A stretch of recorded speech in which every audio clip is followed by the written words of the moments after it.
Hi friends, వీడేంటి మళ్ళీ start చేసేయడం మన బురదిండా అనుకుంటున్నారా?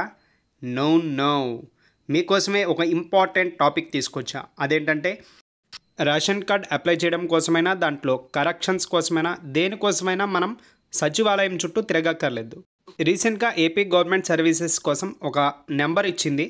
ఆ నెంబర్ ఏంటో చెప్తాను చూడండి. 9552300009 నెంబర్ సేవ్ చేసుకుని వాట్సాప్లో హలో అని మెసేజ్ పెట్టండి.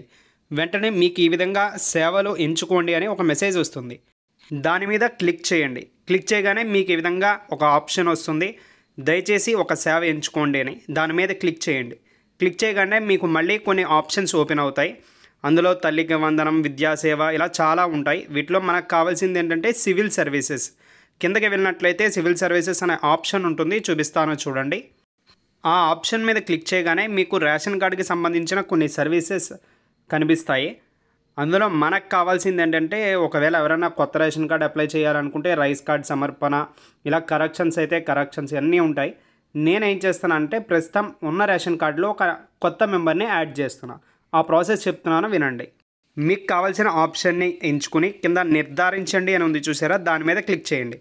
ఒక మెసేజ్ రూపంలో గవర్నమెంట్ సర్వీసెస్కి వెళ్తుంది. వాళ్ళ నుంచి మళ్ళీ మీకు రిప్లై వస్తుంది.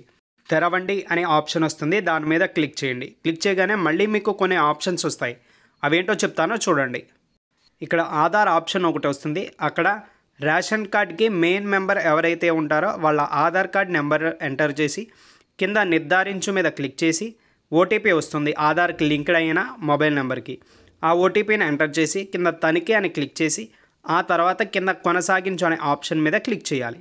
ఎవరిదైతే ఆధార్ కార్డ్ ఎంటర్ చేస్తామో వాళ్ళ బేసిక్ డీటెయిల్స్ అన్నీ అడుగుతుంది, అవన్నీ ఎంటర్ చేయాలి. అన్నీ ఎంటర్ చేశాక కొనసాగించు మీద క్లిక్ చేయండి. తర్వాత రేషన్ కార్డులో యాడ్ అయి ఉన్న ఫ్యామిలీ మెంబర్స్ డీటెయిల్స్ వస్తాయి. దాని కింద యాడ్ మెంబర్ ఉంటుంది.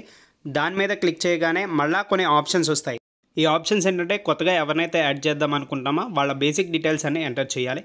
ఒకవేళ పెళ్ళైన వాళ్ళని యాడ్ చేయాలనుకుంటే వాళ్ళ marriage certificate plus marriage photo ఇవి రెండు అప్లోడ్ చేయాలి. నెక్స్ట్ చిన్నపిల్లలు అయితే బర్త్ సర్టిఫికేట్ని అప్లోడ్ చేయాల్సి ఉంటుంది. అన్నీ కంప్లీట్ అవ్వగానే కింద వివరాలు సమర్పించండి అన్న దాని మీద క్లిక్ చేయగానే ఇక్కడ కుటుంబ వార్షిక ఆదాయం అని చూపిస్తుంది. అక్కడ 80,000 మాత్రమే పెట్టండి, అంతకన్నా ఎక్కువ పెట్టద్దు. అలాగే కొన్ని డీటెయిల్స్ అడుగుతుంది, అవన్నీ ఎంటర్ చేసి కింద సభ్యుల జోడింపు ముగించు అని ఉంటుంది, దాని మీద క్లిక్ చేయండి. అప్లికేషన్ వాళ్ళకి ఫార్వర్డ్ అయిపోయినట్లే. ఇది 21 డేస్లో మీకు అప్డేట్ అయ్యి వస్తుంది. ఇంతే ఫ్రెండ్స్, చాలా సింపుల్. ఒకవేళ ఈ మెసేజ్ ఎవరికైనా ఉపయోగపడుతుంది అనుకుంటే ఫార్వర్డ్ చేయండి.